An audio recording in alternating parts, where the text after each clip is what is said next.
Hello my dear friends and my dear family. एक बिहारी सब पे भारी परिवार में यूपीएससी सिविल सर्विस एग्जामिनेशन के honest and successful exam based preparation के लिए जो हमने मैराथन क्लास शुरू की है, उनके यूपीएससी गाइडेंस पार्ट में मैं आपका वेलकम करता हूं। I welcome you all from the most loving corner of my heart. अभी हम लोग बेसिक्स प्रिपरेशन ऑफ बेसिक्स पर बातें कर रहे हैं, उनके सोर्सेज के बारे में बातें कर रहे हैं। पहले हमने बेसिक्स को समझा है, काफ़ी टाइम से हम लोग बेसिक्स पर बातें कर रहे हैं। पहले उसने समझा, फिर हमने देखा कि उसे प्रिपेयर कैसे किया जा सकता है, उनके तरीके को देखा और अब बातें हम लोग कर रहे हैं बेसिक्स के सोर्सेज के ऊपर कि कहाँ से आप उन्हें तैयार करेंगे, वो मटेरियल्स क्या होने चाहिए। मुझे चीज़ों को बार-बार दोहराना पड़ेगा, हर एक टॉपिक को लेकर, हर एक सब्जेक्ट को लेकर, क्योंकि मैं जानता हूँ नए-नए दोस्त मेरे हमारे जुड़ते रहते हैं, तो मेरा धर्म बन जाता है। इससे पहले मैं प्रिपरेशन ऑफ बेसिक्स को लेकर, सोर्सेज़ को लेकर, हिस्ट्री पर बातें कर चुका हूँ, ज्योग्राफ़ी पर बातें कर चुका हूँ। आज हम लोग पॉलिटी पर बातें करेंगे। तो आइए फ्रेंड्स शुरू करते हैं। बेसिक्स की प्रिपरेशन को लेकर बातें करें पॉलिटी के बारे में, तो आपको इनके लिए एनसीईआरटी की 6 टू 12 ये टोटल पढ़ना पड़ेगा। 6 टू 12 की सारी बुक्स पढ़नी पड़ेंगी आपको। यहाँ पे मैं सारी की बातें कर रहा हूँ, क्यों? और भी जो भी सब्जेक्ट्स हैं, 4 पिलर्स कहे जाते हैं, हिस्ट्री, ज्योग्राफी, इकोनॉमिक्स और पॉलिटी। इन सब में 6 टू 12 की बातें कही जाती हैं, लेकिन मैंने इस पे काफ़ी रिसर्च किया है, तो थोड़ा-सा अलग हो जाता है और वो अलग क्या है, मैंने बातें की है। जैसे कि मैंने ज्योग्राफ़ी में मैंने 9 टू 11 को पढ़ने की बातें की थी, 6, 7, 8 को मैंने छोड़ देने की बात कही थी और उस पर मैंने कहा था कि ऐसा क्यों करना है। तो थोड़ी डिफ़रेंस है चीज़ों में, उन डिफ़रेंस को मैं बता रहा हूँ। लेकिन पॉलिटी में आपको 6 टू 12 की सारी बुक्स पढ़नी पड़ेंगी। ऐसा मैं क्यों कह रहा हूँ? क्योंकि यहाँ जो बात है, ये पॉलिटी कुछ नया सब्जेक्ट है और ये चीज़ों को कुछ अलग तरीके से लेके आता है। इसके लिए और ये थोड़ा-सा कॉम्प्लेक्स भी है, चीज़ें एडमिनिस्ट्रेशन से जुड़ी होती हैं, अलग-अलग ऑर्गेनाइज़ेशन से जुड़ी हुई होती हैं, तो इनकी हर एक बारीक चीज़ को समझना ज़रूरी होता है। आपको 6 हो सकता है 6 क्लास आप में आपने जो पढ़ा, जो 7 में पढ़ा, जो 8 में पढ़ा, वही चीज़ें आपको वापस से मिलेंगी आगे जाकर। लेकिन थोड़ा-सा फ़र्क होता है, पहले थोड़े लोअर लेवल पे उसे समझाया गया है, फिर थोड़े हायर लेवल पे, फिर डीपर लेवल पे। तो चीज़ें जुड़ी हुई हैं, तो आप छोड़ नहीं सकते। इस सब्जेक्ट की ये एक ख़ास बात है कि सारी चीज़ें इंटीग्रेटेड होती हैं। इसीलिए 6 टू 12 की मैं बात कर रहा हूँ कि ये सारी आपको पढ़नी पड़ेगी। एनसीईआरटी क्यों पढ़नी है? जैसा कि मैं बताते आ रहा हूँ, अब देखिए बेसिक्स को लेकर बुक्स तो बहुत सारी हैं, मैं भी आपको बता सकता हूँ, लेकिन यूपीएससी को लेकर जो उसकी तैयारी की बात होती है, ये बहुत ज़रूरी है कि आप अपने सोर्सेज़ में लिमिटेड रहें। मार्केट में जंजाल है, मटेरियल्स का पूरा जाल फैला हुआ है। आप जाइए तो हर इंस्टीट्यूट्स की अपनी बुक है, बहुत सारे राइटर्स की अलग-अलग बुक है। पूरा मार्केट वो कमाने पे पड़ा हुआ है कि हाँ, ये मेरा भी ले लो, मेरा भी ले लो, मेरा भी ले लो। तो आप बहुत ज़्यादा भ्रमित हो जाएँगे वहाँ। सोर्सेज़ बहुत सारे हैं, आप लेने का कई सोर्सेज़ से आप किताबें ले सकते हैं, लेकिन फ़ायदा कुछ नहीं होने वाला, क्योंकि चीज़ें लगभग-लगभग वही होती हैं। और बेसिक्स के लिए एनसीईआरटी ही क्यों सही है? क्योंकि देखिए यूपीएससी के सिलेबस में आप उन्हीं सब्जेक्ट्स को पाएँगे जिन्हें आप स्कूल्स में पढ़ते आए हैं। लेकिन यूपीएससी को उस दिमाग से एनसीईआरटी की समझ चाहिए जो एक ग्रेजुएटेड दिमाग है, जो कम से कम 21 साल का है, क्योंकि उसी साल में आप दे सकते हैं एग्ज़ाम। तो ऐसे दिमाग में जो एनसीईआरटी की समझ होनी चाहिए, वैसी समझ आपको चाहिए। इसीलिए इस उम्र में वापस से आपको एनसीईआरटी पढ़नी है। इससे क्या होता है, ग्राउंड तैयार हो जाता है बेसिक्स का। आपकी जो नींव है वो तैयार होगी और ये तैयार करना इसलिए ज़रूरी है क्योंकि यूपीएससी के जब आप प्रीलिम्स और मेंस के क्वेश्चंस पढ़ेंगे ध्यान से, तो पूछता तो वो करंट से है, क्योंकि उसे पता है कि अभी जो स्टूडेंट तैयारी कर रहा है वो 1-2 साल से तैयारी कर रहा है। तो अगर वो 10 साल पहले, 20 साल पहले के क्वेश्चन पूछेगा तो आपके लिए इर्रेलेवेंट हो जाएगा, किसी काम का नहीं रहेगा। इसीलिए वो पुल टॉपिक तो लेता है करंट से, लेकिन उसकी जो डिज़ाइनिंग, फ्रेमिंग होती है वो बेसिक्स में होती है। प्लस जो उसकी वो आंसर आप दे पाएँगे, उसके लिए जिस समझ की, जिस सोच की ज़रूरत पड़ेगी, वो आपको बेसिक्स ही प्रोवाइड कर सकता है।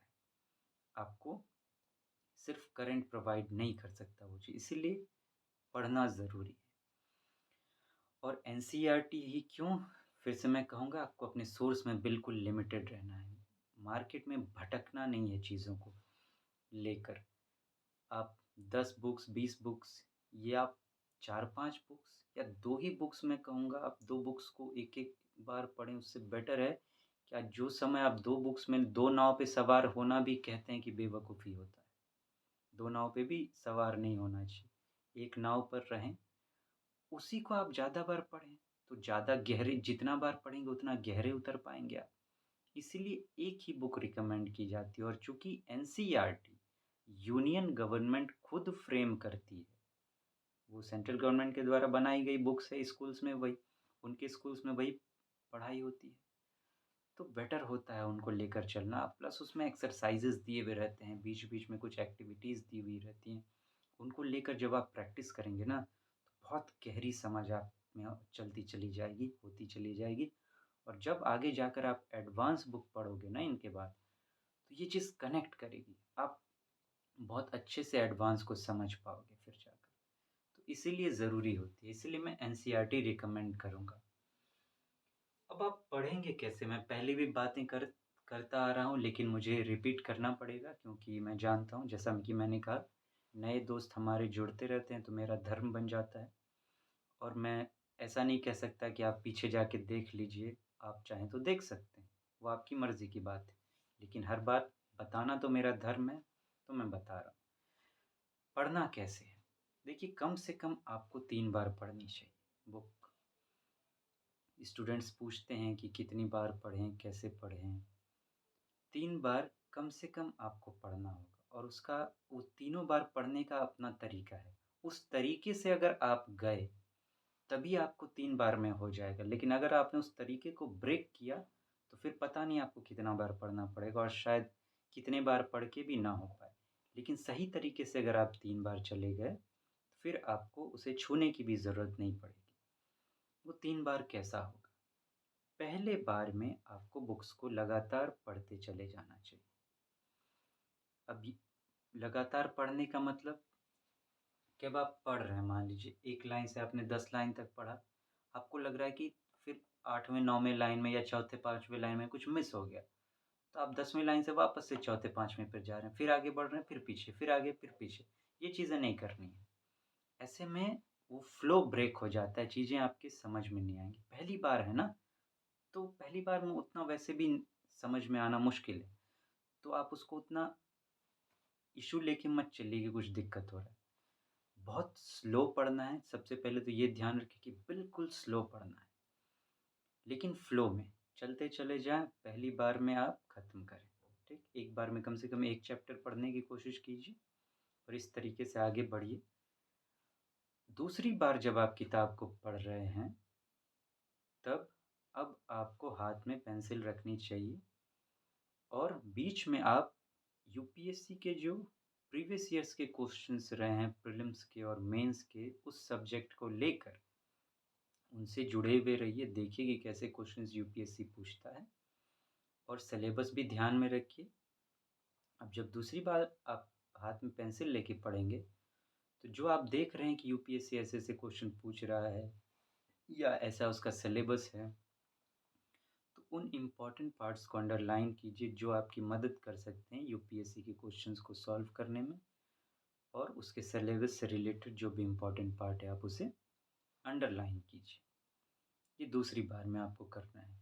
तीसरी बार लेकिन हाँ, दूसरी बार भी आपको स्लो ही पढ़ना है, तेज़ कभी भी नहीं।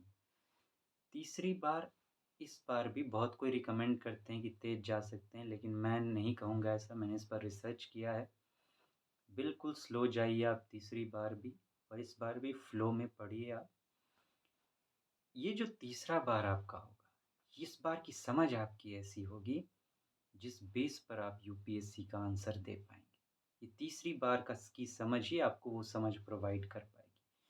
क्योंकि पहली बार में आपने देखा है चीज़ों को, दूसरी बार में बहुत गौर से गए हैं, अंडरलाइन भी किया है, अब चीज़ें गहरी उतर गई हैं।